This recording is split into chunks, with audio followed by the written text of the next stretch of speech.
जय जगन्नाथ। ए वीडियो रे आमे plus two second year education रो यूनिट 3 चैप्टर नंबर 1 जहाँकि रही प्राथमिक शिक्षार सार्वजनीकरण संपूर्ण चैप्टर टी आम आज पढ़ा ता सहित किसी इम्पोर्टाट एमसीक्यू ए चैप्टर रिलेटेड किसी इम्पोर्टाट एमसीक्यू आलोचना करवा। तो आम आरंभ करवा प्राथमिक शिक्षार सार्वजनीकरण। सार्वजनीकरण पढ़िया पूर्व आमको किसी प्रिवियस नॉलेज टी दरकार हम से। तो प्रथम है 1947 भारत स्वाधीनता लाभ कला जहाँकि आम समस्त जाने। 1950 जनवरी 26 रे संविधान प्रणयन है।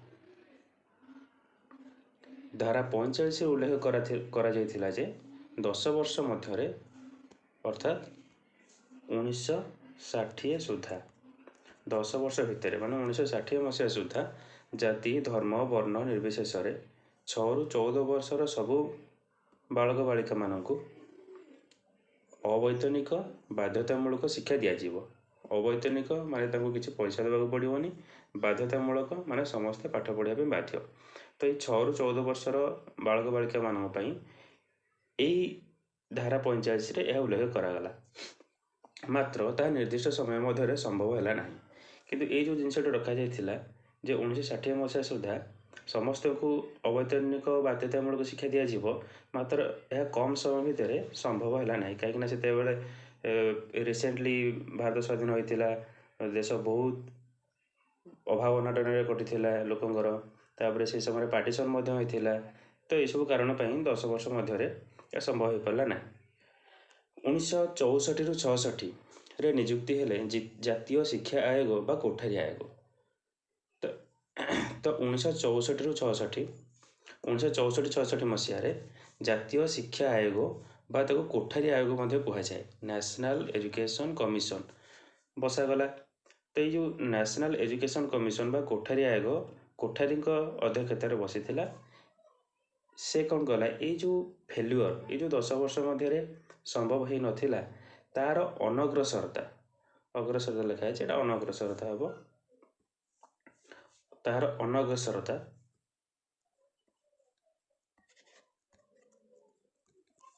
अनग्रसरतार कारण दर्शाई विविध पदक्षेप मंतव्य प्रकाश करथिले। किए करथिले? कोठारी आयोग करथिले। जातीय शिक्षा नीति 1986 और यार परवर्ती संशोधित संस्करण 1992 यह उपर यथेष्ट गुरुत्व देथिला। तापर जातीय शिक्षा नीति 1986 आसिला से मध्य यही जिनस उपरे किपरि एजुकेशन टिके हायर लेवल को जापर किपरि बाध्यतामूलक और अवैतनिक शिक्षा प्रदान करा यह सब उपरे यथेष्ट गुरुत्व देथिला। जातीय शिक्षा नीति नेशनल पॉलिसी ऑन एजुकेशन 1986 और परवर्ती संशोधित संस्करण तापर संशोधित करा 1992 से यथेष्ट गुरुत्व देथिला। संविधान धारा 21 क संविधान धारा 21 क ए शिक्षा शिशुर मौलिक अधिकार मान्यता पाइला। तो शिक्षा आगे जो मौलिक अधिकार अच्छे आम संविधान में वर्णना कर शिक्षा को आड करागला मौलिक अधिकार हिसाब से क्यों धारा धारा 21 क रे।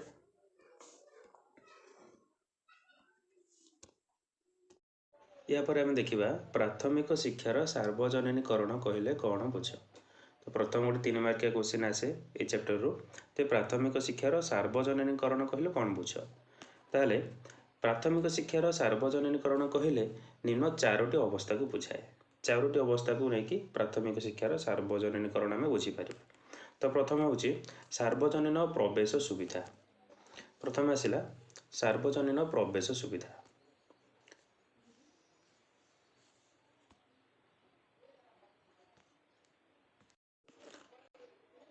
छः ରୁ 14 वर्ष बयस 6 ରୁ 14 वर्ष मध्य पिला निज घर ठारू 1 किलोमीटर मध्य प्राथमिक और उच्च प्राथमिक विद्यालय आवश्यकता रही। प्रत्येक विद्यालय रे श्रेणीगृह शौचालय पीवा पानी सुविधा कलापटा खेल पड़िया बिजुली आलुओ आदि मौलिक सुविधा रहा आवश्यक। तो ये हूँ सार्वजनीन प्रवेश सुविधा। सार्वजनीन प्रवेश सुविधा माने तो विद्यालय आम एभली किसी इंफ्रास्ट्रक्चर क्रिएट करवा विद्यालय एभली किसी सुविधा सुजोग आम रखा जहाँद्वारा कि पाख पिलाने सेठू आसवाई इंटरेस्टेड हे आ से आसिकी से जगह विद्यालय नाम लिखाइबे तो समस्त से ओपन कर विद्यालय से सब सुविधा रहा दरकार जहाँद्वारा से आसिकी छुआ मैंने आसिक पाठ पढ़ाई नाम लिखाइबे ताकू कहुए सार्वजनीन प्रवेश सुविधा प्रवेश करने नाम लिखापी जो भाव में जो अति निहाती आवश्यक जिनस गुड़िक रहा कथा विद्यालय जपरी श्रेणीगृह होगला श्रेणीगृह होगला शौचालय अवस्था होगला पिला माने आसबे झील पिला आसबे शौचालय अवस्था निहाती दरकार पीवा पानी विशुद्ध पीवा पानी सुविधा थी दरकार कलपटा थी दरकार श्रेणीगृह सफिसीयंट थी दरकार खेल पड़िया थी दरकार ये सब जिन रहा आवश्यक तो ये हूँ सार्वजनीन प्रवेश सुविधा तो मौलिक सुविधा रहा आवश्यक सेकेंड आसीगला सार्वजनीन पंजीकरण सार्वजनीन पंजीकरण माने कौन पंजीकरण होची जे जाति धर्म वर्ण भाषा लिंग निर्विशेष प्रत्येक पिला नाम पंजीकरण करें अर्थात ना लिखई पारे एपरिक नाम लेखा बयस गड़ी जाते से निज बयस उपयोगी श्रेणी में नाम लिखई पारे या कहुए सार्वजनीन पंजीकरण तो आम प्रथम पॉइंट सार्वजनीन प्रथम पॉइंट आम सार्वजनीन सुविधा कथा देखीदे कि केउं सुविधा विद्यालय रहा आवश्यक तापर कौन हम तापर छुआ मैंने आसिक विद्यालय ना लिखेबे ताकू कहुए सार्वजनीन पंजीकरण तो केउ मैंने आसिक ना लिखेबे जे कहले से जाति धर्म भाषा वर्ण लिंग निर्विशेष सबू पिला प्रत्येक पिला जेकोसी जाति रोना कहीं जेकोसी वर्ण रोना कहीं जेकोसी भाषा कहूँ ना कहीं समस्त आसिक ना लिखे पारे एपरिक जदि कौन छुआर ना लेखा बयस गड़ी जाए सपोज ताकू 8 वर्ष हो गला से स्कूल ना लिखेनी किंतु 8 वर्ष बयस से कौ क्लास पढ़ा कथा जदि आम जी धरवा 6 वर्ष बयस जदि जड़े प्रथम क्लास पढ़ुची ताल 8 वर्ष बयस बेलू से तृतीय क्लास पढ़ा कथा तो से तार बयस उपयोगी श्रेणी में से ना लिखे पार ताकू ही कहुए सार्वजनीन पंजीकरण माने समस्त पंजीकरण ओपन करा जीवो पंजीकरण माने एटारे ना लिखेबा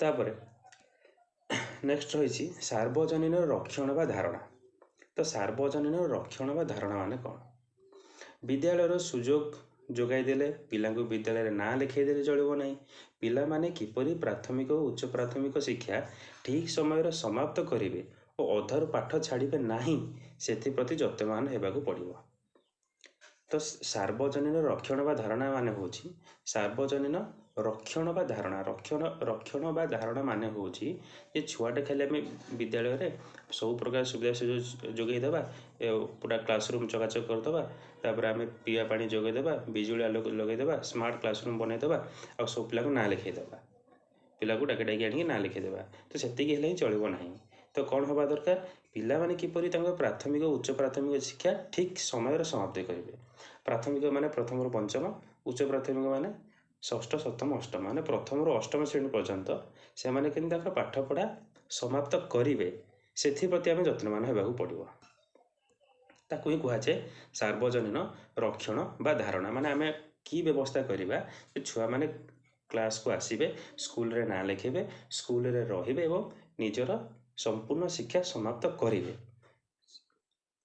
ताकू ही कहुए सार्वजनीन रक्षण बा धारणा तो ये अपचय और आबद्धता को न रोकिले ए दिगर उद्देश्य साधित हो पार ना तो ये जो सार्वजनीन रक्षण बा धारणा एथिरे गोटे ऑब्स्टेकल आसूची अपचय और आबद्धता ये अपचय कौन आबद्धता कौन आम परवर्ती समय आलोचना करवा तो ये सार्वजनीन रक्षण धारणा गोटे प्रतिबंधक सृष्टि होची अपचय और आबद्धता को लेकिन तो ताकू आमको रोकिया पड़ो तो अपचय और आबद्धता कौन आम नेक्स्ट आगू अच्छे आम देखा लास्ट हूँ सार्वजनीन गुणवत्ता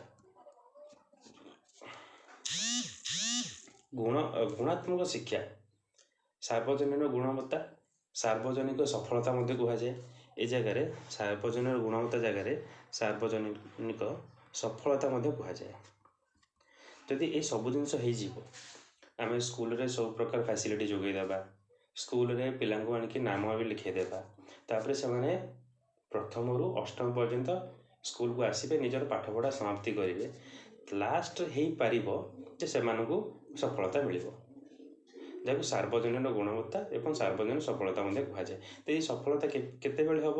ଯେତେବେଳେ ଆମେ ସ୍କୁଲରେ ଗୋଟେ ଗୁଣାତ୍ମକ ଶିକ୍ଷା ପ୍ରୋଭାଇଡ଼ କରିବା। କ୍ୱାଲିଟି ଏଜୁକେସନ୍ କଥା ଏ ଜାଗାରେ ଆସିଯିବ। ଗୁଣାତ୍ମକ ଶିକ୍ଷା ପ୍ରତ୍ୟେକ ପିଲାର ଅଧିକାର। ପିଲାମାନଙ୍କୁ ପୁସ୍ତକ ଅଧ୍ୟୟନ ସହିତ, ତ ଆମେ କେତେବେଳେ ଜଣକୁ ଗୋଟେ ଛୁଆକୁ ଗୁଣାତ୍ମକ ଶିକ୍ଷା ମିଳିବ? କେବଳ ବହି ପଢ଼ିଦେଲେ ତାକୁ ଗୁଣାତ୍ମକ ଶିକ୍ଷା ମିଳିବ ନାହିଁ।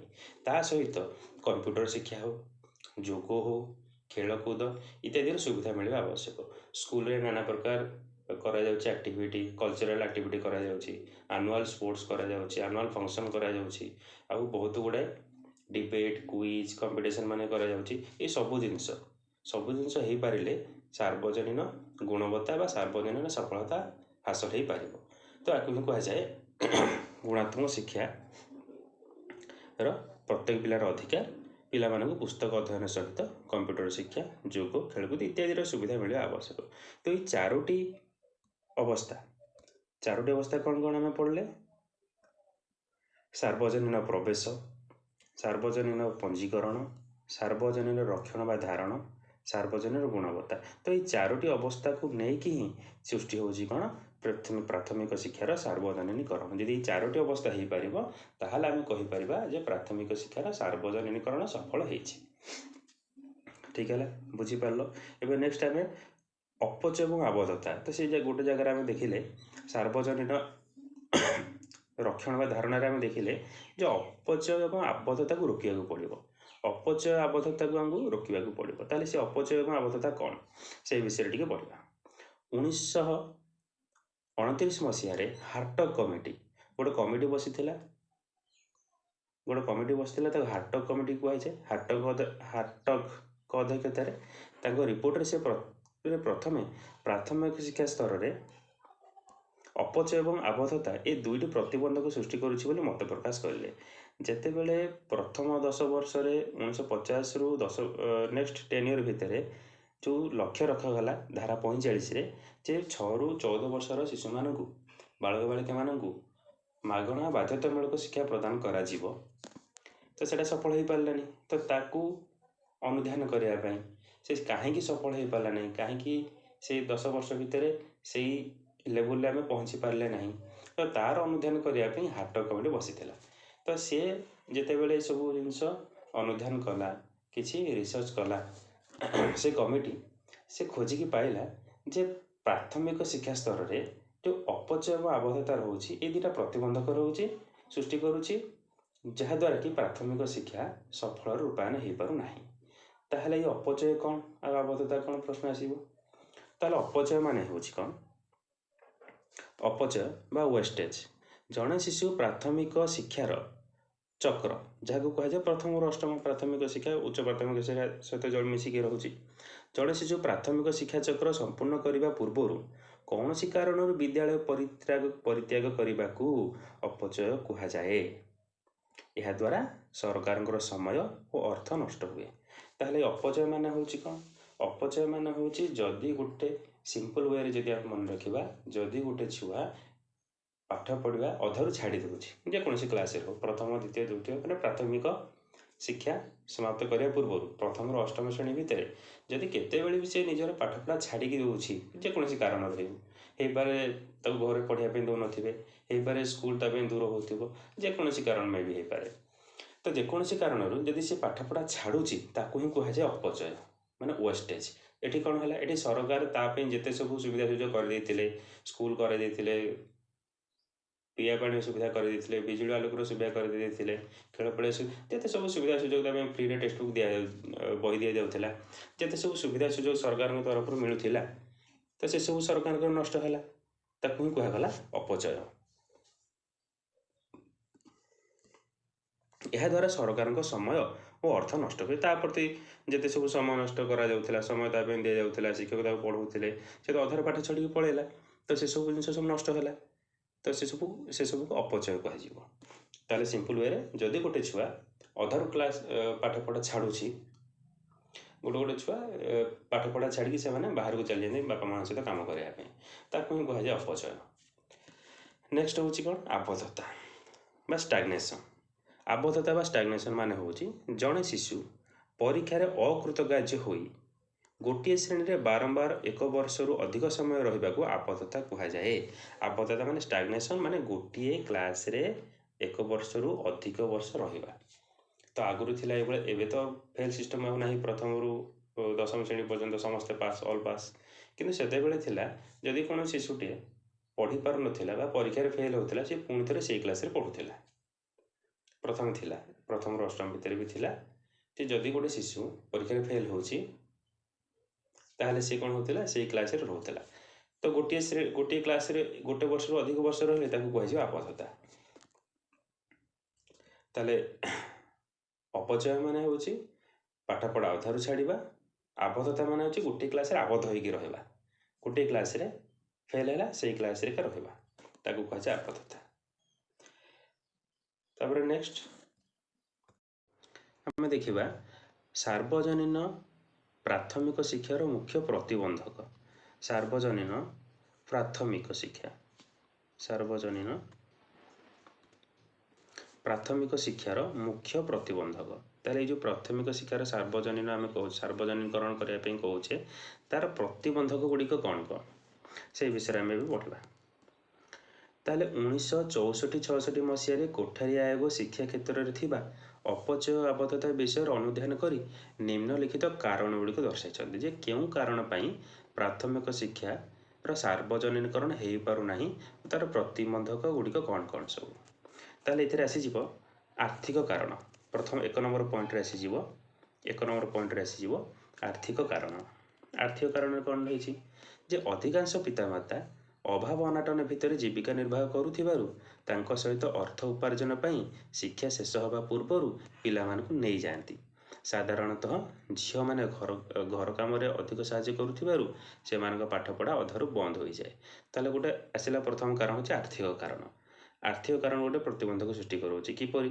ତ ଯେଉଁ ସମୟରେ ଭାରତ ସ୍ୱାଧୀନ ହେଲା ତାପରେ ପରେ ଆମେ ଜାଣିଛେ ଯେ ଭାରତ ବହୁତ ଗୁଡ଼ାଏ ଗରିବ ପରିସ୍ଥିତି ଦେଇକି ଗତି କରୁଥିଲା। ଲୋକମାନଙ୍କ ପାଖରେ ସେତେ ଖାଇବା ପାଇଁ ନଥିଲା, ଲୋକମାନେ ସେତେ ଧନ ଉପାର୍ଜନ କରିପାରୁନଥିଲେ, ସେଥିପାଇଁ ସେ ବାହାରକୁ ଯାଉଥିଲେ କାମ କରିବା ପାଇଁ। ଯେତେବେଳେ ପିତାମାତା ବାହାରକୁ ଯାଉଥିଲେ, ସେମାନେ କ'ଣ କରିବେ, ତାଙ୍କ ଛୁଆକୁ ମଧ୍ୟ ସାଙ୍ଗରେ ନେଇଯିବେ। ତ ୟା ଦ୍ୱାରା କ'ଣ ହେଲା, ଅପଚୟ ସୃଷ୍ଟି ହେଲା। 2ରେ ଯେଉଁ ଝିଅମାନେ ରହୁଥିଲେ ସେ ସମୟରେ ଝିଅମାନଙ୍କ ପାଠପଢ଼ାକୁ ସେତେ ଗୁରୁତ୍ୱ ଦିଆଯାଉନଥିଲା। ତ ସାଧାରଣତଃ ଝିଅମାନେ କ'ଣ କରୁଥିଲେ, ବହୁତ ଗୁଡ଼ାଏ ସମୟ ଘର କାମ କରିବାରେ ବିତାଉଥିଲେ। ବାପା ମା ଚାଲିଯିବେ ବାହାରକୁ କାମ କରିବା ପାଇଁ, ଝିଅମାନେ ବସିକି ଘର କାମ କରିବେ। ତ ସେଥିପାଇଁ ମଧ୍ୟ ସେମାନଙ୍କର ପାଠପଢ଼ା ଅଧାରୁ ବନ୍ଦ କରିଦିଆଯାଉଥିଲା। ତ ଇଏ ହେଉଛି ଆର୍ଥିକ ଅବସ୍ଥା ବା ଆର୍ଥିକ କାରଣ। ନେକ୍ସଟ ହେଉଛି 2 ନମ୍ବର ପଏଣ୍ଟରେ ଆସିଯିବ ସାମାଜିକ କାରଣ। ତାହେଲେ କିଛି ସାମାଜିକ କାରଣ ମଧ୍ୟ ଥିଲା। କ'ଣ ଥିଲା? ଆମ ଦେଶରେ ଅଶିକ୍ଷିତ ଓ ଅନୁନ୍ନତ ଶ୍ରେଣୀର ଲୋକମାନଙ୍କ ମଧ୍ୟରେ ଥିବା ଅସ୍ପୃଶ୍ୟତା, ଅନ୍ଧବିଶ୍ୱାସ ଓ କୁସଂସ୍କାରର ପରିଣତି ସାର୍ବଜନୀନ ଶିକ୍ଷାର ମୁଖ୍ୟ ପ୍ରତିବନ୍ଧକ ଅଟେ। ଅଧିକାଂଶ ଲୋକଙ୍କ ମନରେ ନାରୀ ଶିକ୍ଷା ପ୍ରତି ଅନାସକ୍ତ ଭାବ ମଧ୍ୟ ଏହାର ଏକ ମୁଖ୍ୟ ସାମାଜିକ କାରଣ। ତାହେଲେ ଆମ ଦେଶରେ ଯେଉଁ ଅଶିକ୍ଷିତ ଆଉ କେତେକ ଅନୁନ୍ନତ ଶ୍ରେଣୀର ଲୋକମାନେ ଥିଲେ, ତାଙ୍କ ମଧ୍ୟରେ ଗୋଟେ ଅସ୍ପୃଶ୍ୟତା, ଅନ୍ଧବିଶ୍ୱାସ, କୁସଂସ୍କାର ଭରି ହେଇକି ଥିଲା, ଯାହାକି ସାର୍ବଜନୀନ ଶିକ୍ଷାର ଗୋଟେ ପ୍ରତିବନ୍ଧକ ସୃଷ୍ଟି କରୁଥିଲା। ତ ଅଧିକାଂଶ ଲୋକମାନଙ୍କ ମନରେ କ'ଣ ଥିଲା, ଯେ ନାରୀ ଶିକ୍ଷା ପ୍ରତି ଅନାସକ୍ତ ଭାବ ଥିଲା। ମାନେ ନାରୀ ସେମାନେ ଚାହୁଁନଥିଲେ ଯେ ଝିଅମାନେ ପାଠ ପଢ଼ି ଯାଆନ୍ତୁ, ଘରୁ ବାହାରନ୍ତୁ, ପାଠ ପଢ଼ନ୍ତୁ, ଆଗକୁ ବଢ଼ନ୍ତୁ, ସେମାନେ ଚାହୁଁନଥିଲେ। ତ ଏହା ହେଉଛି ଗୋଟେ ଏକ ମୁଖ୍ୟ ସାମାଜିକ କାରଣ। ନେକ୍ସଟ 3 ନମ୍ବର କାରଣ ରହିଛି ଶିକ୍ଷାଗତ କାରଣ। 3 ନମ୍ବର କାରଣ ଆସିଯିବ ଶିକ୍ଷାଗତ କାରଣ। ଯେ ଅନୁପଯୁକ୍ତ ବିଦ୍ୟାଳୟ ପରିବେଶ, ଶିକ୍ଷକଙ୍କ ନକାରାତ୍ମକ ମନୋଭାବ ଇତ୍ୟାଦି ସାର୍ବଜନୀନ ପ୍ରାଥମିକ ଶିକ୍ଷାର ପ୍ରତିବନ୍ଧକ ଅଟେ। ତାହେଲେ ଶିକ୍ଷାଗତ କାରଣ କ'ଣ ଆସିଯିବ? ଅନୁପଯୁକ୍ତ ବିଦ୍ୟାଳୟ ପରିବେଶ ଅନୁପଯୁକ୍ତ ଥିଲା।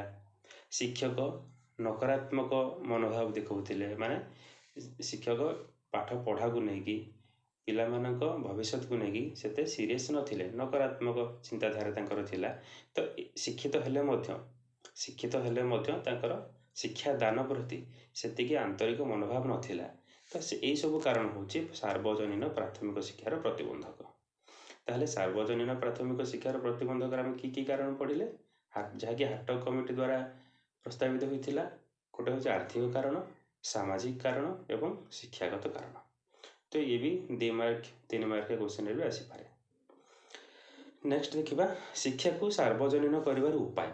ताहले आम प्रतिबंधक पढ़ले कि प्रतिबंधक जो कि ऑब्स्टेकल आसूची जहाद्वारा सार्वजनीकरण हो पार ना। या पर देखा सार्वजनीकरण करने कि उपाय अच्छी कि उपाय आम पाखे अच्छी। ताहले प्रथम हूँ अभाव दूरीकरण। तो आम आर्थिक कारण देखिले तो ताकू नहीं गोटे उपाय हूँ कौन अभाव दूरीकरण। नेक्स्ट आसीज जनसंख्या वृद्धि नियंत्रण। आमको जनसंख्या वृद्धि नियंत्रण करा पड़ो। सामाजिक प्रतिबंधक दूरीकरण। आम समाज में जो प्रतिबंधक आसूँ दूर करा पड़ो। यातायातर सुविधा एटा तो बुझी हो। तालीम प्राप्त शिक्षक सृष्टि निहाती ट्रेन टीचर मान सृष्टि करने पड़ो। विद्यालय गृह व्यवस्था। विद्यालय गृह कहले श्रेणी कक्ष और विद्यालय भत्ता भितर सब जिनस को बुझेब। विद्यालय गृह व्यवस्था। पाठ्यक्रम गुणात्मक परिवर्तन। पाठ्यक्रम निहाती परिवर्तन होगा पड़ो। आगुरी कौन थी 10+2 ढांचार पाठ पढ़ा होता। तो ये जो NEP 2020 आसी 5+3+3+4 ढांचार एवं पाठ पढ़ा हम। तापाई एवं भी शुणा जा बहुत प्रकार आम सिलेबस चेंज हम। प्रथम रू 10वीं श्रेणी पर्यंत सब बही चेंज हम। तो यह हवा भी दरकार जहाँ को कहुए पाठ्यक्रम पाठ्यक्रम गुणात्मक परिवर्तन। जिते आम क्वालिटी एजुकेशन कथा कहे से भाया क्वालिटी पाठ्यक्रम रहा निहाती जरूरी। तापर सचेतनता वृद्धि सबू करदे तो हम ना सहित आमको सचेतन होगा पड़ो। शिक्षक हिसाब से पितामाता हिसाब से छात्र छात्री हिसाब से समस्ते सचेतन हेले जाइए आम प्राथमिक शिक्षार सार्वजनीकरण आम कर। नेक्स्ट गोटे लंग क्वेश्चन आसी जाए ये चैप्टर रु जे प्राथमिक शिक्षार सार्वजनीकरण विभिन्न पदक्षेप कि पदक्षेप नि सरकार तरफ कि पदक्षेप नि प्राथमिक शिक्षार सार्वजनीकरण हो पार। तो प्रथम ओबी माने ऑपरेशन ब्लैक बोर्ड कलापट अभियान ताको कह जाए। तो प्रथम पदक्षेप सरकार द्वारा होची ऑपरेशन ब्लैक बोर्ड बा कलापट अभियान। जे प्राथमिक शिक्षा स्तर में परिमाणात्मक एवं गुणात्मक विकास निमंते। तो यहाँ हूँ परिमाणात्मक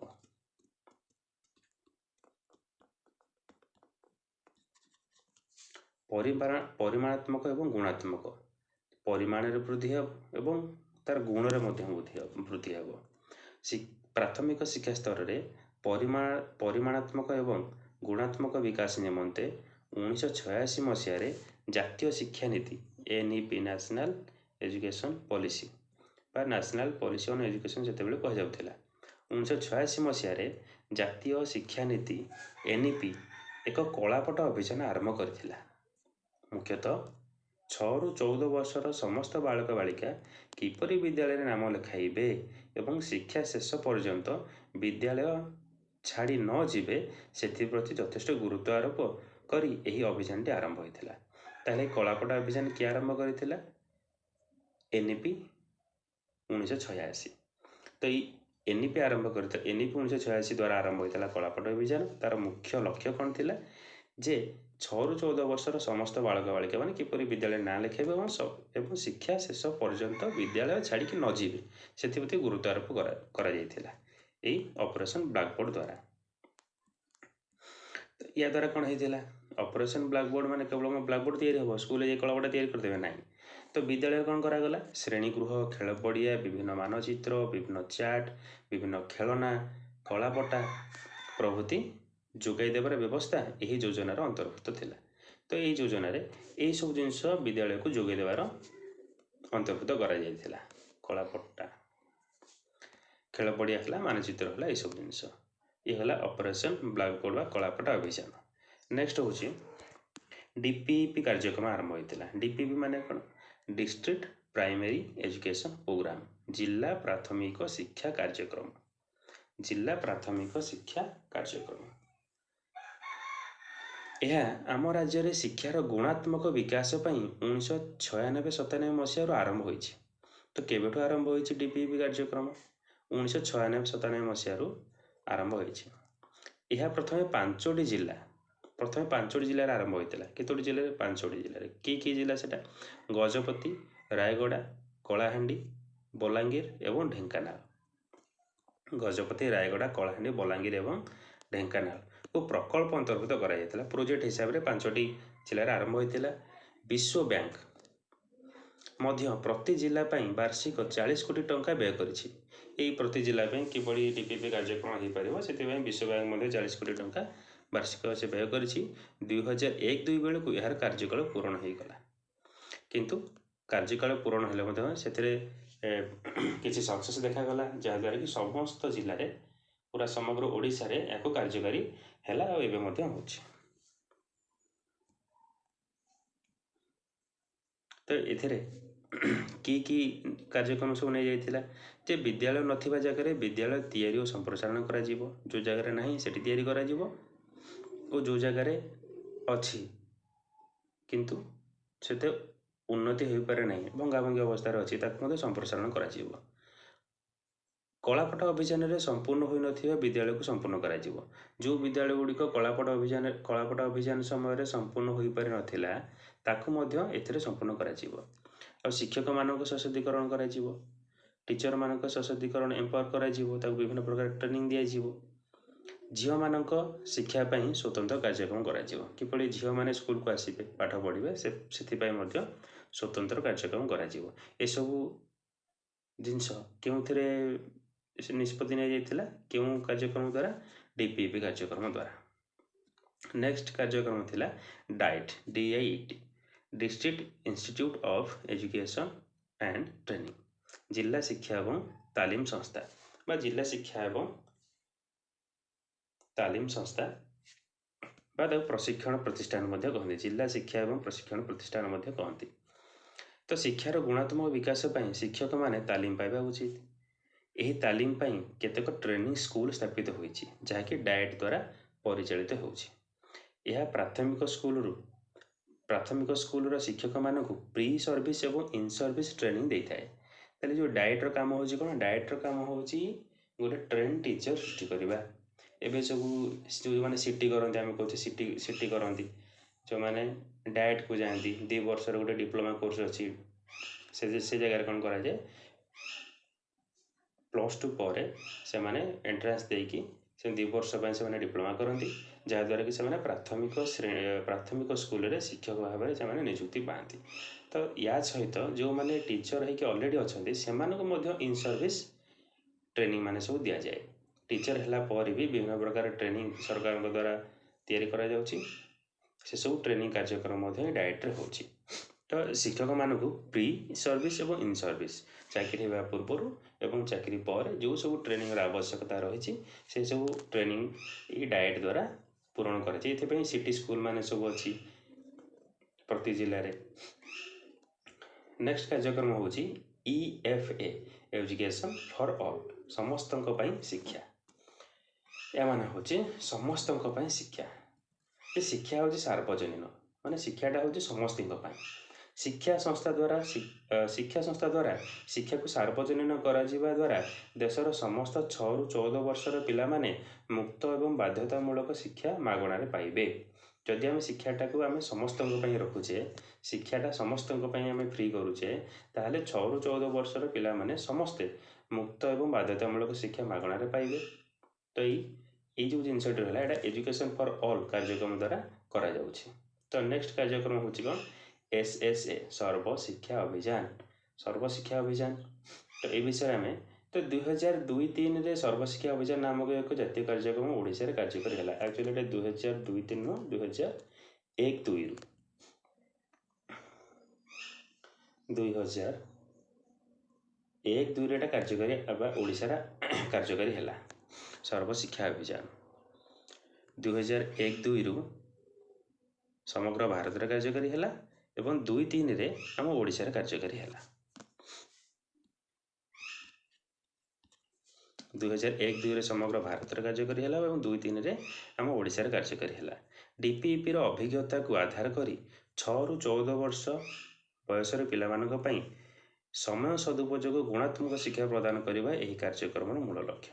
ଏହି କାର୍ଯ୍ୟକ୍ରମର ମୁଖ୍ୟ ଲକ୍ଷ୍ୟ ସେଇ ଗୋଟେ ଜିନିଷ ଯେ 6ରୁ 14 ବର୍ଷ ପିଲାମାନଙ୍କ ପାଇଁ ସମୟ ଉପଯୋଗୀ बा समय सदुपयोग गुणात्मक शिक्षा प्रदान करवा से कौन कराला VEC MTA PTA माध्यम शैक्षिक योजना को तैयारी करने और रूपायन करने उपर यार गुरुत्व रही तो ये कौन कला विभिन्न शिक्षा को लेकिन योजना मान सब प्लानिंग मान सब तैयारी कला क्या द्वारा से तो PTA MTA VEC मान को स्कूल सहित जोड़ीदेला PTA parent teacher association MTA mother teacher association VEC village education committee तो ये भाया सब गाँव लोक मानक नहीं पेरेन्ट्स मानक नहीं विभिन्न सब कमिटी कढ़ागला आउ से कमिटी स्कूल सहित मिसिकी रहा और जो सब प्लानिंग डेभलपमेंट हाँपाई विद्यालय शिक्षा क्षेत्र में डेभलपमेंट हाँपाई ये सब जो योजना तैयारी करागला से सब योजना भितर एम सामिल करागला यह ओडिशार 30 जिले में 2002-03 रु 2017-18 पर्यंत कार्यकारी होता तो 2002-03 रु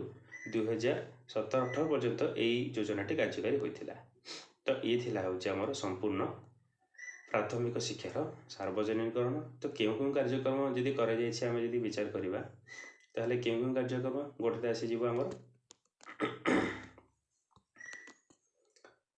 SSA सर्वशिक्षा अभियान हो गला तापरे EFA एजुकेशन फॉर ऑल हो गला तापरे OB ऑपरेशन ब्लैक बोर्ड कथा हो गला तापरे diet DIET district institute of education and training diet हो गला आ गोटे थिला DPEP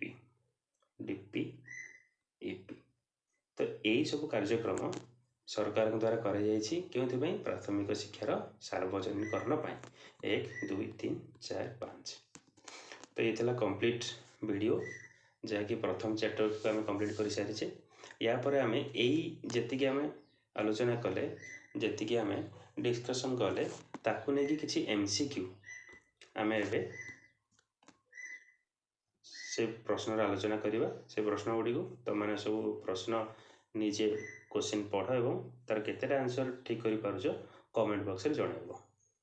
आरंभ करवा प्राथमिक शिक्षार सार्वजनिकरण चैप्टर किछि MCQ आम डिटेल्स पढ़ी सारे तुम नोट्स भी बन सारी थी और देखिए आम केते आमर मन रहा केते आम से चैप्टर को आम कवर कर पारे ताहले प्रथमे किछिटा नुआ नुआ क्वेश्चन मते जगह मिल शिक्षा अधिकार आईन RT राइट टू एजुकेशन 2009 सारा भारत में केबेठारु कार्यकारी है 2009 अगस्ट 4 2010 एप्रिल 1 2011 जनवरी 26 ना ऑप्शन डी 2005 अक्टोबर 12 क्या ठीक आंसर डी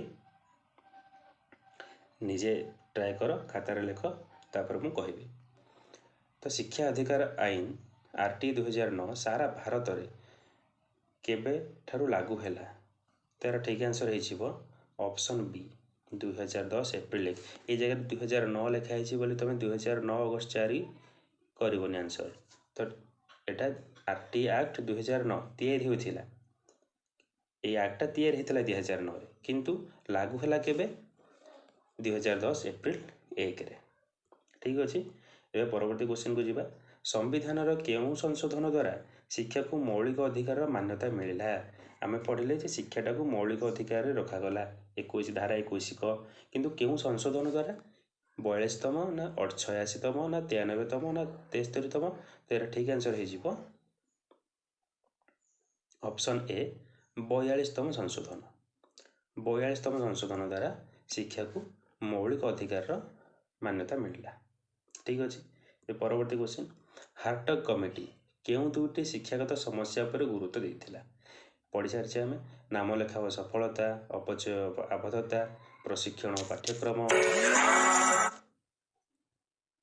केवल नारी शिक्षा तो ठीक आंसर टी हो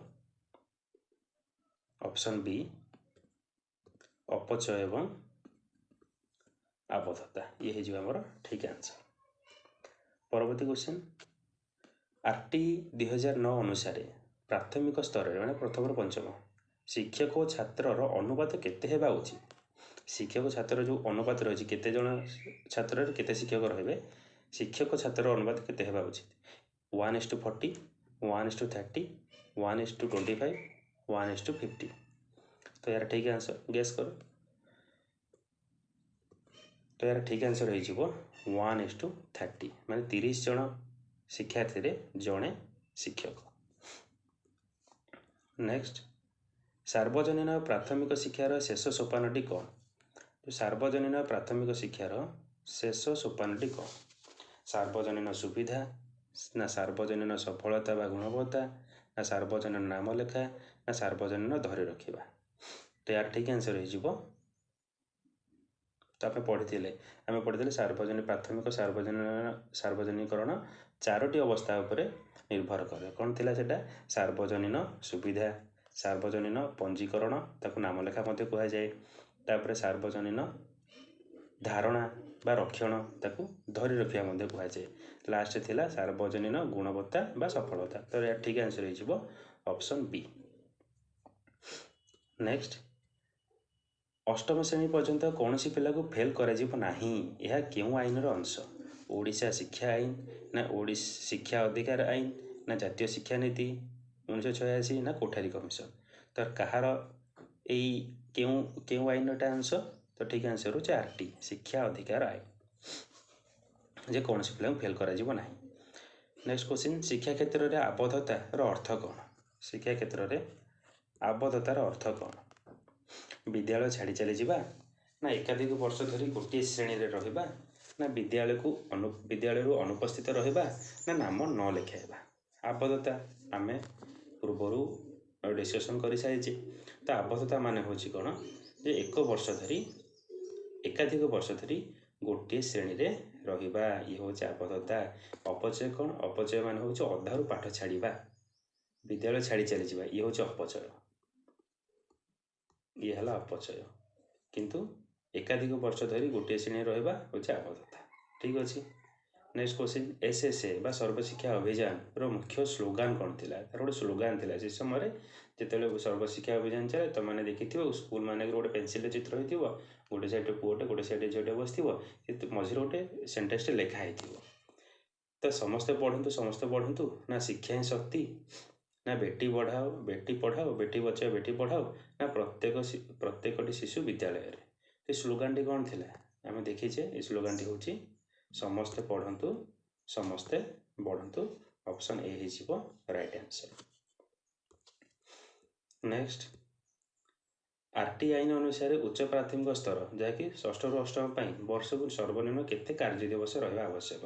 केतोटी आरटी आईन अनुसार आसू, जेहेतु आरटी आईन अनुसार आसूची ताको आम गोटे सर्ट क्वेश्चन आलोचना कर हुए तो क्वेश्चन परीक्षा आसी जाइपे जे केते कार्य दिवस रहा आवश्यक, केते आमर वर्किंग डे रहा आवश्यक। तो यार ठीक ऑप्शन अच्छी 200, 220, 300, 180।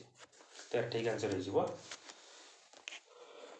ऑप्शन बी 220 दिन। नेक्स्ट 10 नंबर को जीवा संविधान केउं धारा बा आर्टिकल रे शिक्षा संपर्कित निर्देशावली रही? धारा 45, धारा 17, धारा 370 ना धारा 40?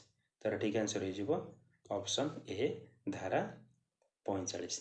तो धारा 45 कौन कहूँ जे प्राथमिक शिक्षार एपरी कहला 6 रु 14 वर्षर सब बालक बालिका माने विद्यालय मुक्त एवं बाध्यतामूलक शिक्षा पाइबे, मागणा बाध्यतामूलक शिक्षा पाइबे, सेटा थिला धारा 45। तो शिक्षा को लेकिन धारा 45 रे उल्लेख करा जायछि। नेक्स्ट निम्नलिखित मध्यरु केउंटी उपयुक्त सार्वजनीन सुविधार उदाहरण? केउंटी उपयुक्त सार्वजनीन सुविधार उदाहरण? जे प्रति ब्लॉक रे गोटे स्कूल, 1 रु 3 किलोमीटर मध्य स्कूल स्थापन, केवल सहर रे स्कूल स्थापन ना बड़ बड़ कोठा निर्माण?